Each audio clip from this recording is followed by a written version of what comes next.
Ndabasuje mu izina rya Yesu, Imana ibahe umugisha muri uyu mugoroba. Ndifuza kuganira namwe ku ijambo ry'Imana. Reka dusenge. Data, mu izina rya Yesu, Mana ishobora byose, ndagushimye kandi ndaguhimbaje kuko waturinze ukabana natwe. Izina ryawe nirihabwe icyubahiro. Tuje imbere y'ubwiza bwawe Mwami, imitima yacu yoze kandi uyeze, uyiboneze uyitunganye. Kura indwara hagati muri twebwe, uduhe ubuzima buzira umuze. Ukomereze imitima yacu gukora ubushake bwawe.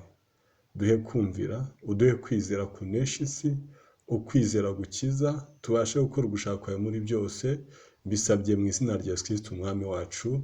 Amen. Uyu mwanya tugiye kuganira ku ijambo rivuga ukwizera gukiza. Reka dusome ijambo ry'Imana mu gice kiboneka mu butumwa bwiza ko bwanditswe na Matayo, igice cya 3:16. Haravuga ngo, kuko Imana yakunze abari mu isi cyane, byatumye itanga umwana w'ikinege kugira ngo umwizera wese atarimbuka, ahubwo ahabwe ubugingo buhoraho. Kuko Imana itatumye umwana wayo mu isi gucira abari mu isi ho iteka, ahubwo yabikoreye kugira ngo abari mu isi bakizwe nawe. Umwizera ntacirwaho iteka, utamwizera amaze kuricirwaho, kuko atizeye izina ry'umwana w'Imana w'ikinege. Uko gucirwaho iteka ni uko umucyo waje mu isi, abantu bagakunda umwijima kurutisha umucyo, babitewe n'uko ibyo bakora ari bibi. Kuko umuntu wese ukora ibibi yanga umucyo, kandi ntaza mu mucyo ngo ibyo akora bitamenyekana. Ariko ukora iby'ukuri niwe uza mu mucyo, ngo ibyo akora bigaragare ko byakorewe mu mucyo. Uyu mugoroba tugiye kureba ijambo rivuga ngo ukwizera gukiza. Hano umwami ari kutubwira ngo, kuko Imana yakunze abari mu isi cyane, byatumye itanga umwana w'ikinege kugira ngo umwizera wese atarimbuka, ahubwo ahabwe ubugingo buhoraho. Kandi akatubwira neza yuko Imana itatumye Yesu Kristo kuza mu isi gucira abari mu isi w'iteka, ahubwo yabikoreye kugira ngo abari mu isi bakizwe nawe. Ahangaha hari ukwizera kurimo ibice byinshi. Hari ukwizera gukiza, ukwizera guhindura, ukwizera ko kwemera, ariko kwizera turi umunsi wa none ni ukwizera gukiza. Ukwizera guhindura, ukwizera kuboneza. Hano akatubwira rero ngo, umwizera ntacirwaho iteka, utamwizera amaze gucirwaho iteka, kuko atizeye izina ry'umwana w'Imana w'ikinege. Urabona tuvuga ngo uwizera ntacirwaho iteka. Uku kwizera kudukiza urubanza rw'iteka ryose. Uku kwizera kuduhesha umurage w'ubugingo bw'iteka ryose. Uku kwizera kuduhesha gukira ukononekara kwazawe mu isi n'umuntu, kukaduhesha kuba abana b'Imana ndetse n'abaragwa b'ubwami bw'Imana. Bavuga ngo umwizera ntacirwaho iteka, utamwizera amaze kuricirwa, kuko atizeye izina ry'umwana w'Imana w'ikinege. Uko gucirwaho iteka ni uko umucyo waje mu isi, abantu bagakunda umwijima kurutisha umucyo, babitewe n'uko ibyo bakora ari bibi. Umuntu wese ukora ibibi yanga umucyo, kandi ntaza mu mucyo ngo ibyo akora bitamenyekana. Ariko ukora iby'ukuri niwe uza mu mucyo, ngo ibyo akora bigaragare ko byakorewe mu Mana. Hano biratwereka uku kwizera mu buryo bw'umwuka harimo ubusobanuro bwinshi cyane. Nibwo butunzi bw'ubuntu bw'Imana butarondoreka. Uku kwizera kuratwereka ko uwizera ntacirwaho iteka, ariko utizera amaze kuricirwaho. Uwemera umwana w'Imana ntacirwaho iteka, ariko utamwemera amaze kuricirwaho. Kubera iki? Kuko umukiza yaje mu isi azanye ubugingo. Umwizera abonye ubugingo, avuye mu rupfu ageze mu bugingo. Umwizera abonye ubugingo bw'iteka ryose. Umwizera aba abonye ubugingo. Niyo mpamvu rero uyu mwanya ubwo tureba ukwizera gukiza, turabona ko umwami ari kutubwira ngo Imana yaradukunze, yohereza umwana w'ikinege kugira ngo tumwizere tubone ubugingo bw'iteka ryose. Kugira ngo tumwizere dukire urupfu, duhabwe ubugingo buhoraho. ngo kuko Imana yakunze abari mu isi cyane, byatumye itanga umwana w'ikinege kugira ngo umwizera wese atarimbuka, ahubwo ahabwe ubugingo buhoraho. Hanyuma utamwizera bikagenda gute? Umurongo wacaka ngo, kuko Imana itatumye umwana wayo mu isi guca abari mu isi w'iteka, ahubwo yabikoreye kugira ngo abari mu isi bakizwe nawe. Ntabwo Imana yohereje Yesu Kristo ngo aze acire abantu ho urubanza, abacira iteka. Oya, yamuhereje kugira ngo abantu tugira amahitamo tumwizere, nitumwizera dukire urupfu rw'iteka ryose, dukire urubanza rw'ibyaha byacu, dukire urubanza ku bwa kavu cyacu twaba kugirirwa nabi ndetse no kurimbuka. Ariko Imana yerekanye urukundo rwayo, idukunda itanga umwana wayo kugira ngo umwizeye atarimbuka ahubwo ahabwe ubugingo buhoraho. Umurongo avuga ngo wa 18 avuga ngo umwizera ntacirwaho iteka, utamwizera amaze kwicirwaho kuko atizeye umwana w'Imana. Urabona iyo wizeye Yesu Kristo uba ukize urubanza rw'iteka ryose, ariko utamwizera aba ahamije ko adashaka ubugingo bw'iteka ryose, kuko aramutse apfuye atariza Yesu Kristo n'ubundi yarimbuka by'iteka ryose. Ikibazo nkubaza ni iki: mbese wizeye Yesu Kristo? Ese umwizera ko ari umwami n'umukiza w'ubugingo bwawe? Kuko umwanya kutubwira ngo utamwizera acirwaho iteka. Niyo mpamvu uku kwizera tubona hano gufatanyije n'ikindi kintu cyo kumvira, ni ibintu bifatanye. Ufite kwizera ntagere kumvira n'ubundi nta bugingo aba afite muri we. Reka turebe iki gice cya 3 umurongo wa 36 haratubwira ibyo kwizera Yesu Kristo, ukwizera gukiza. Aravuga ngo uwizera uwo mwana aba abonye ubugingo buhoraho, ariko utumvira uwo mwana ntazabona ubugingo, ahubwo umujinya w'Imana uguma kuri we. Urabona, umuntu wizera uwo mwana abonye ubugingo, ariko utumvira uwo mwana nta bugingo afite, ahubwo umujinya w'Imana uguma kuri we. Bishatse kuvuga iki? Umuntu ashobora ngo ndizera Yesu Kristo ariko ntiyumvire, akabaho ubuzima bw'ibyaha, akavuga ngo nizera Yesu Kristo, yaramfeye ku musaraba Kaluvariyo, yishyuye ibyaha byanjye byose, ndi mu buntu bw'Imana nta kibazo, ibyaha nakoze ibyo nzakora byose yarabyishyuye, ndamwizera. Ariko se uramwumvira? Utumvira uwo mwana nta bugingo afite, umujinya w'Imana uguma kuri we.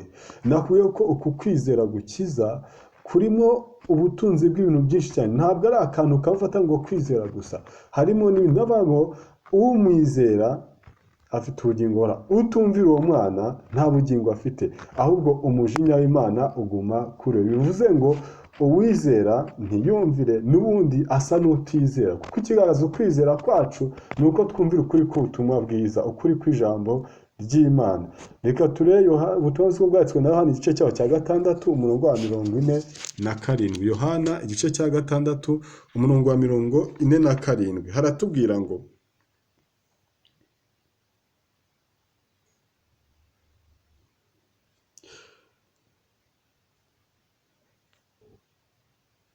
ni ukuri ndababwira yuko uwizera ari ufite ubugingo buhoraho.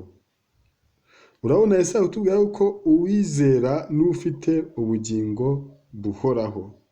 Niyo mpamvu rero natwe igihe cyose iyo umwami atubwira ko tugomba kwizera, nuko azi ko uko kwizera nimo duhererwamo ubugingo buhoraho, ko ukwizera kutarimo kwizera Yesu Kristo ntabwo ari ko kwizera gukiza. Ukwizera gukiza ni ukwizera Yesu Kristo, ukizera ubumana bwe, ukizera impano yo gukiza ibyaha no guhindura ubuzima bwacu. Niyo mpamvu atubwira ngo ndababwira ukuri yuko ni ukuri ndababwira ukuri yuko uwizera aba afite ubugingo buhoraho. Ndababwira yuko uwizera ari ufite ubugingo buhoraho, nawe utizera nta bugingo agenje ate? Nta bugingo afite. Uwizera ni ufite ubugingo buhoraho. Ibyakozwe n'intumwa igice cyaho cya 13 umurongo wa 38.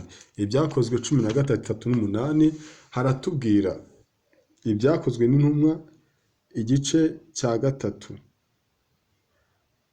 Ibyakozwe n'intumwa igice cya 13 umurongo wa 38. Ibyakozwe n'intumwa igice cya 3 umurongo wa 38. Ukwizera gukiza. Turi kureba ukwizera gukiza.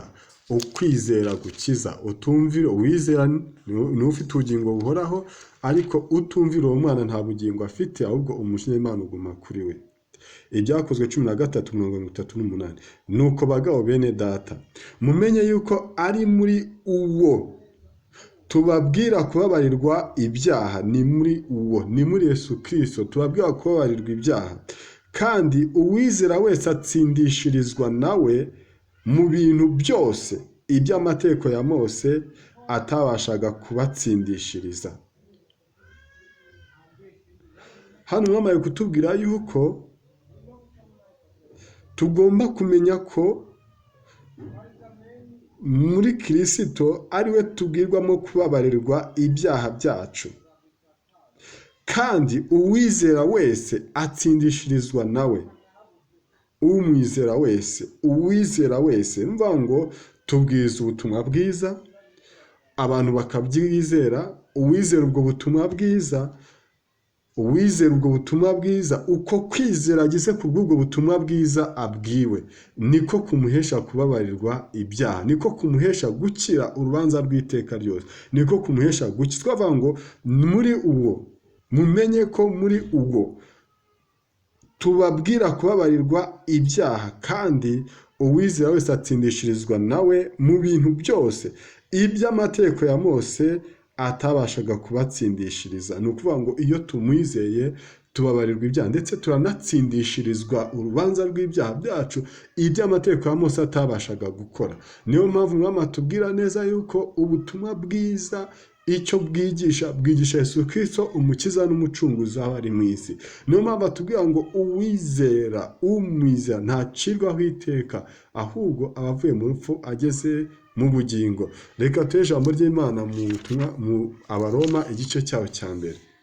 Abaroma igice cya mbere umurongo wa 16 haratubwira ngo erega ubutumwa bwiza ntibunkoza isoni, kuko ari imbaraga y'Imana ihesha uwizese gukizwa uhereye ku mwuka ukageza ku mugiriki. Ubutumwa bwiza ni Kristo, ubutumwa bwiza ni Kristo. Uribuka muri Luka avuga ngo ndababwira inkuru nziza y'umunezero izaba ku bantu bose. Iyo nkuru nziza y'umunezero ni ivuga ngo umwami yatuvukiye.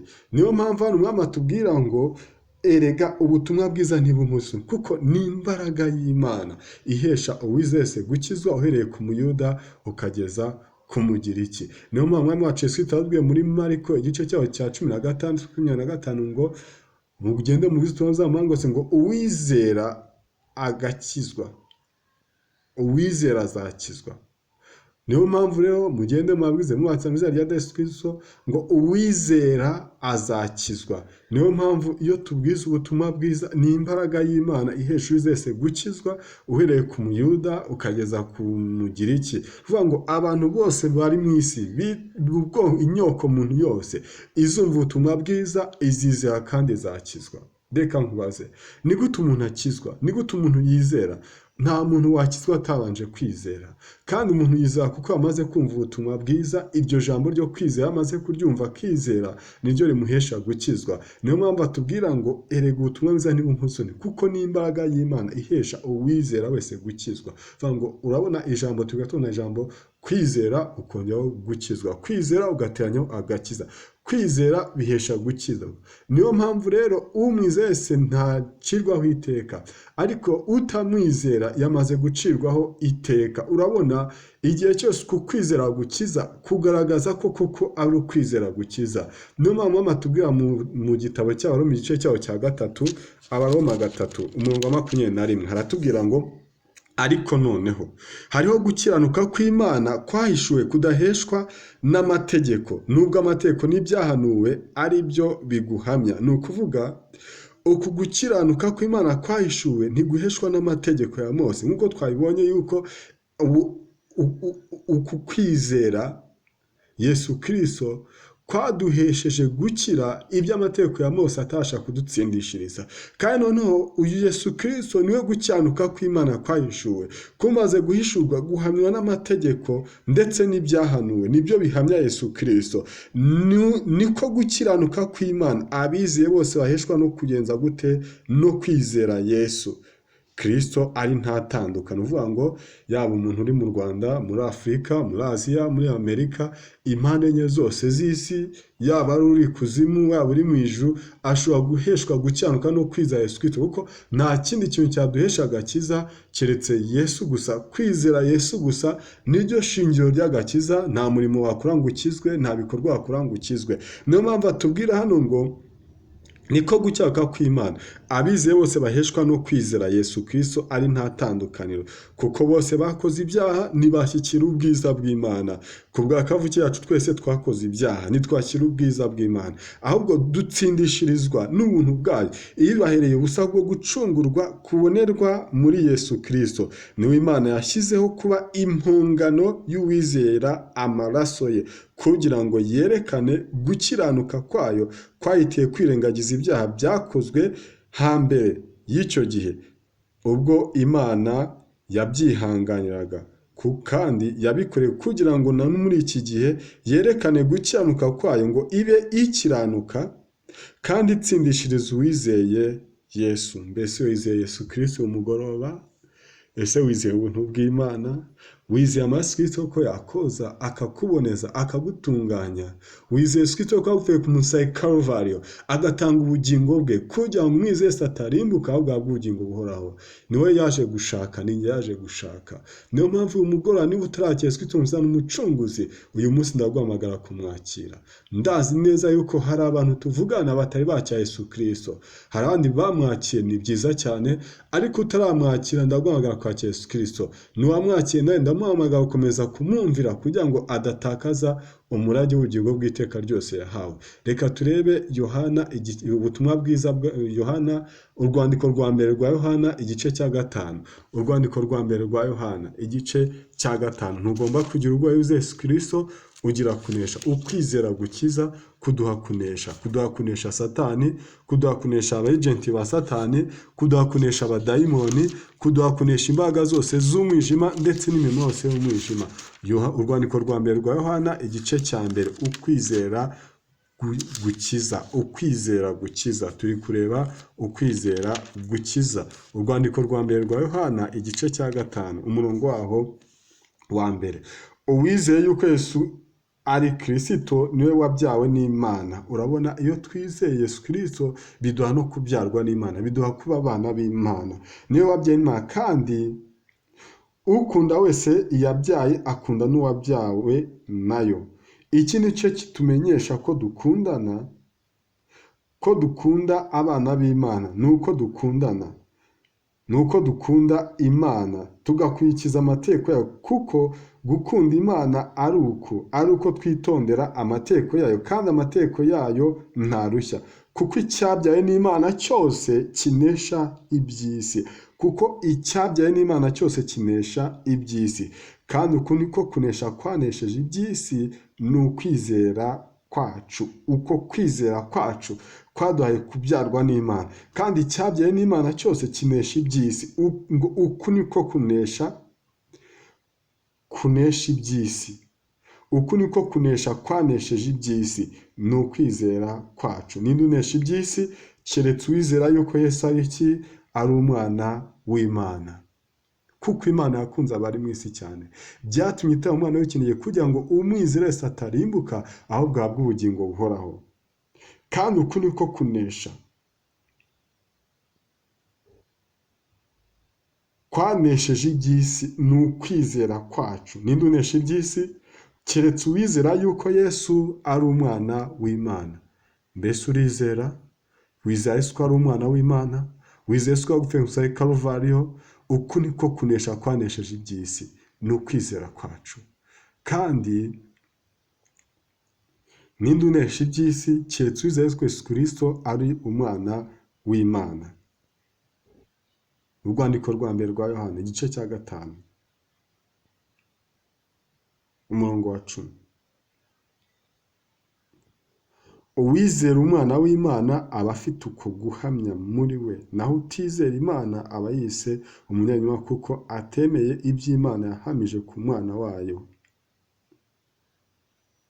Kandi uko guhamya nuko Imana yaduhaye ubugingo buhoraho, kandi ubwo bugingo bubonerwa mu mwana wayo. Ufite uwo mwana niwe ufite ubwo bugingo, naho udafite umwana w'Imana nta bugingo afite. Udafite uwo mwana w'Imana nta bugingo afite. Idini ntabwo ryaduha ubugingo, keretse kuba dufite umwana w'Imana mu mitima yacu, keretse kuba tumwizera byuzuye, kuba dukora ubushake bwe, ufite uwo mwana niwe ufite ubwo bugingo buhoraho. Nicyo gihamya Imana iduhamiriza, kuko ufite uwo mwana niwe ufite ubwo bugingo, naho udafite uwo mwana w'Imana nta bugingo afite. Umurongo wa 18, tuzi yuko umuntu wese wabyawe n'Imana adakora ibyaha, ahubwo umwana Imana yabyaye amwenda, kandi wa mubi ntamukoraho. Tuzi yuko turi ab'Imana naho ab'isi bari mu mubi. Urabona, tugiye kurwanya intambara yo kwizera. Tubonye ukwizera gukiza. Ndasabye kugira Imana duhe ukwizera kunesha. Ukwizera kunesha iby'isi, ukwizera kunesha icyaha, ukwizera kunesha uburiganya. Kuko umuntu wese wabyaye n'Imana ntakora icyaha, ntakora ibyaha, kuko umwana Imana yabyaye amurinda, kandi wa mubi ntamukoraho. Mbese urizera? Uyu mugoroba wafata icyemezo ati Mwami ndizeye, ukabwira Imana ati Mana ndizeye, nabagaho ubuzima bwiyizera, ngakora ibyo nishakiye, nkumva yuko kwizera Yesu Kristo bidashoboka, bitanabaho, ariko umugoroba mfashe icyemezo, kuko utizera uwo mwana aba aciriweho iteka.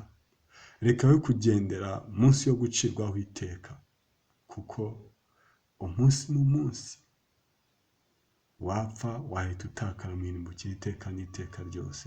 Kandi icyazanye Yesu Kristo kwari ugukiza umunyabyaha, kwari gushaka wowe nanjye twari twarazimiye. Araza yisiga akamero k'umuntu, apfa urupfu rubi, abambwa ku musaraba Karuvariyo. Aravuga ati unyizera wese arabona ubugingo buhoraho. Ahamagara cyane ati nimuze munsange ndabamwemere ko abagaragu banjye munyigireho, kundi umugwaneza noje umutwe wanjye utaremereye. Yesu yitaye kukubaza ati mbese urashaka kuvuka ubwa kabiri? Ese uranyizera? Ntumubwira ati Mwami ntabwo ushaka kuvuka ubwa kabiri, siniteguye. Urazi umubyeyi aramutse atwite, no akabwira umwana ati Mwana igihe cyo kuvuka kirageze, afite ibise biri kumurya. Umwana akabwira ati mama ndashaka kwigumira mu nda, ntabwo nshaka kuvuka.